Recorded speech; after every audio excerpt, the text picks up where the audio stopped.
चला, एका सोप्या आणि फायदेशीर व्यवसायाबद्दल बोलूया. तो म्हणजे साबण आणि डिटर्जंट बनवण्याचा. फक्त 20,000 सुरुवात आणि कमाई महिन्याला 40,000. जबरदस्त आहे ना? इतक्या कमी गुंतवणुकीत एवढा नफा मिळवून देणारा व्यवसाय पाहिलाय कधी? विचार करा, प्रत्येक गावात साबण आणि डिटर्जंट लागतोच, म्हणजे याला मागणी कायम टिकून राहते.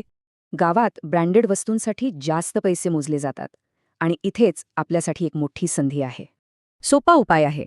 स्वतःचा लोकल ब्रँड सुरू करायचा आणि ही बाजारपेठ आपलीशी करायची. प्रक्रिया अगदी सोपी आहे. कच्चा माल आणायचा, मिश्रण बनवायचं, पॅकिंग करून विकायचं. झालं. आता खर्चाचं गणित बघूया. 1 किलो डिटर्जंट बनवायला फक्त 25 ते 30 रुपये लागतात. आणि हाच 1 किलो डिटर्जंट बाजारात विकला जातो 50 ते 60 रुपयांना. इथे बघा, उत्पादन खर्च आणि विक्रीच्या किमतीमध्ये किती मोठा फरक आहे ते. सरळ हिशोब आहे, यात मिळणारा नफा जवळजवळ दुप्पट आहे. म्हणजे गुंतवणूक कमी आणि मागणी भरपूर. यापेक्षा चांगलं काय हवंय?